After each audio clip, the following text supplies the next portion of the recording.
नमस्कार साथियों, आपका स्वागत है हमारे YouTube channel biology study point पर। सबसे पहले तो आप सभी का धन्यवाद कि आपके इतने प्यार और सपोर्ट की वजह से हमारे 500 प्लस सब्सक्राइबर पूरे हो गए हैं और आप यूं ही हमारी वीडियो को सपोर्ट करते रहिए, चैनल से जुड़े रहिए। आपका बहुत बहुत धन्यवाद। और आगे हम आज बात करेंगे क्लास 12 के चैप्टर फर्स्ट की, जिसका नाम है ठोस अवस्था यानी सॉलिड स्टेट। ये क्लास 12 की केमिस्ट्री का फर्स्ट चैप्टर है, यानी फर्स्ट जो लेसन है इनऑर्गेनिक का वो चैप्टर है। इसमें सबसे पहले आगे किसी चीज पर बात करने से पहले अपन सीधी बात ये कर लेते हैं कि ये जो ठोस अवस्था है ये होती क्या है। ठोस अवस्था क्या है, ठोस अवस्था किसे कहते हैं? ये पदार्थ की एक अवस्था है जिसमें उसका आकार और आयतन निश्चित होता है। ये किसी पदार्थ की एक अवस्था है जिसमें उसका आकार और आयतन निश्चित होता है। यानी साधारण परिभाषा की बात करें तो किसी पदार्थ की वह अवस्था जिसमें उसका आकार और आयतन निश्चित होता है उसे ठोस अवस्था कहते हैं। आप मेरे हाथ में देख पा रहे हैं, एक हाथ में मेरा मार्कर है, एक हाथ में डस्टर। तो ये डस्टर की जो आकृति है और आकार है ये निश्चित है। यानी समझ लीजिए कि वह पदार्थ या वह पदार्थ की वह अवस्था जिसमें उसका आकार और आकृति निश्चित होती है, उसकी shape and size are fixed, यानी एक डेफिनेट साइज में और शेप में होता है, उसे हम ठोस अवस्था कहते हैं, यानी ठोस पदार्थ कहते हैं। तो आप इस डस्टर को तोड़ेंगे तो वो आसानी से टूटेगा नहीं, है ना, क्योंकि ठोस अवस्था में है। ठोस अवस्था के क्या क्या गुण होते हैं? साहब आपने कहा डस्टर को तोड़ेंगे तो आसानी से टूटेंगे नहीं। क्या कारण है कि डस्टर को तोड़ने के लिए हम तोड़ने की प्रयास करते हैं, हम मार्कर को तोड़ने का प्रयास करते हैं तो वो टूटता नहीं है? क्या कारण है? इसका एक कारण है कि इसके ऊपर जो ठोस अवस्था में जो अणु होते हैं, जो छोटे छोटे पदार्थ के जो अणु होते हैं, वो आपस में एक आकर्षण बल द्वारा, मजबूत आकर्षण बल द्वारा जुड़े होते हैं। तो उन्हें तोड़ने के लिए हमें अधिक बल लगाने की आवश्यकता होती है। तो अपन फिर से समझने का प्रयास करेंगे कि पदार्थ की वह अवस्था जिसमें पदार्थ सॉलिड अवस्था में, पदार्थ की अवस्था जिसमें उसका आकार और आयतन निश्चित होता है और अणु बहुत पास पास में जुड़े होते हैं, उसे हम ठोस अवस्था या सॉलिड स्टेट कहते हैं। मैं आपको एक डायग्राम बनाता हूं, उसमें आपको समझ में आएगा।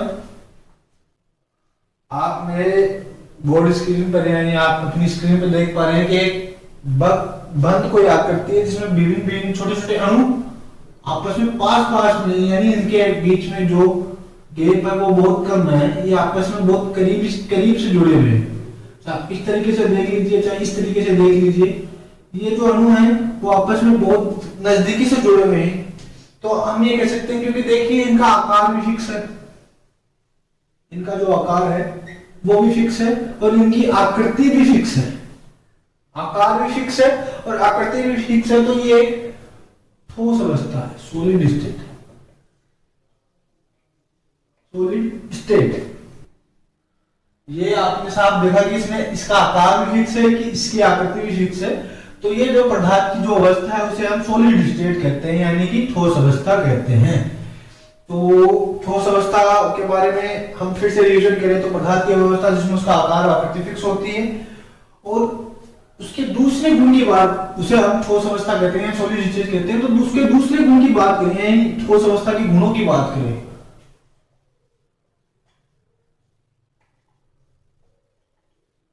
ठोस के गुण यानी ठोस पदार्थ के क्या गुण होते हैं उसकी बात करें तो उसका आकार फिक्स होता है, फिक्स शेप, फिक्स साइज जो है वो भी फिक्स होता है। इसके अलावा बात करें तो उसका जो वेट है यानी भार है, उसका भार वो भी फिक्स होता है। वो मजबूत बल के द्वारा आपस में उसके जो अणु हैं या जो उसके पदार्थ है, जो पार्टिकल्स है, वो आपस में एक मजबूत बल के द्वारा जुड़े होते हैं। Particles are fixed. पार्टिकल्स जो है वो फोर्स जो होता है ना, जो फोर्स होता है, जो पार्टिकल्स के बीच में जो फोर्स होता है वो फिक्स होता है, यानी मजबूत होता है, फिक्स होता है। वही उसकी आकृति आकार को मतलब फिक्स करता है। इसकी आकृति भी फिक्स रहेगी, उसका आकार भी फिक्स रहेगा। इसके अलावा उसका भार जो है वो भी फिक्स होता है। यानी कि मान लीजिए मैंने आपको डस्टर से एग्जांपल से समझाया, आप देख पा रहे होंगे, इस डस्टर को हम तोल सकते हैं, इसका वेट कर सकते हैं, ये कितने ग्राम का है, कितने किलो का है, तो जो भी ठोस पदार्थ होते हैं उनकी आकृति आकार फिक्स होते हैं और उनका भार भी फिक्स होता है, यानी द वेट ऑफ द ठोस solid state particles are fixed, है ना। इसके अलावा आप ज्यादा और चीजों के बारे में डीप से समझे तो उनकी एक निश्चित ज्यामिति होती है, उनकी एक निश्चित ज्यामिति होती है। अगर आप आकाश में या अंतरिक्ष में किसी सॉलिड पार्टिकल्स को देखेंगे तो वो एक निश्चित शेप और साइज में आपको मिलेंगे। निश्चित ज्यामिति से मतलब क्या है साहब, ज्यामिति किसे कहते हैं? तो ज्यामिति, मान लीजिए मैं कोई सॉलिड पार्टिकल हूं, मेरी बॉडी कोई सॉलिड पार्टिकल है, तो निश्चित ज्यामिति का मतलब हो गया कि जहां नाक होना चाहिए वहां नाक होगा, जहां दो आंखें होनी चाहिए वहां दो आंखें होगी, जहां दो हाथ होने चाहिए वहां दो हाथ होंगे। तो एक हर चीज के लिए एक फिक्स जगह है कि ये चीज इसी जगह होगी। तो इस सब चीजों को हम ज्यामिति कहते हैं, यानी एक फिक्स साइज, फिक्स शेप और एक फिक्स ज्योमेट्री का होना बहुत जरूरी है। ये जितने भी गुण एक जिस अवस्था में पदार्थ के जिस अवस्था में मजबूत प्रेजेंट होते हैं या जिस पदार्थ में पाए जाते हैं उसे हम ठोस पदार्थ, और पदार्थ की उस अवस्था को, उस स्टेट को हम सॉलिड स्टेट कहते हैं। अब टाइप्स की बात करें कि यानी ठोस जो पदार्थ होते हैं वो कितने प्रकार के होते हैं, जो तो आपके सिलेबस में जो प्रकार दिए हुए हैं उनमें ठोस में, सॉलिड में, यानी सॉलिड स्टेट में जो टाइप है उसमें नंबर 1 है क्रिस्टलीय।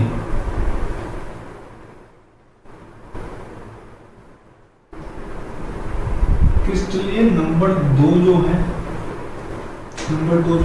वो अक्रिस्टलीय।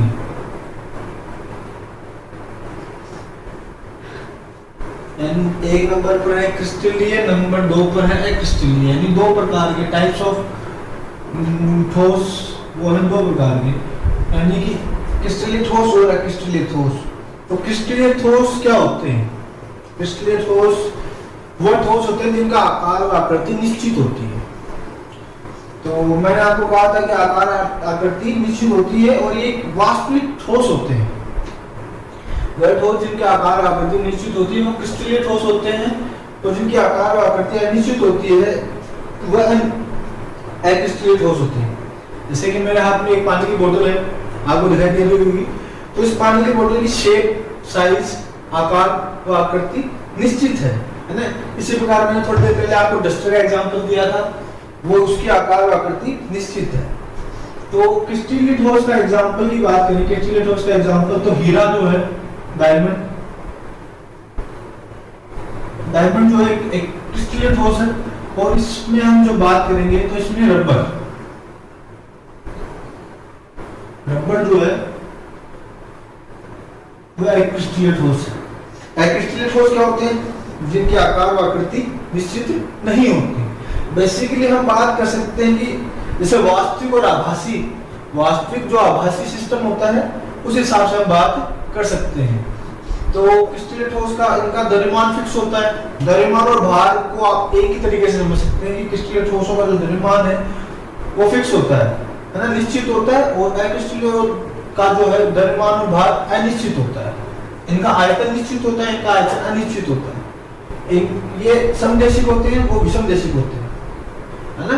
तो इसके अलावा जो मेन डिफरेंस है कि जब इनकी ज्यामिति की बात करते हैं, जब इनकी ज्यामिति यानी अंतरिक्ष में की ज्यामिति की बात करते हैं तो इनकी ज्यामिति जो है वो फिक्स होती है और इनकी ज्यामिति निश्चित नहीं होती।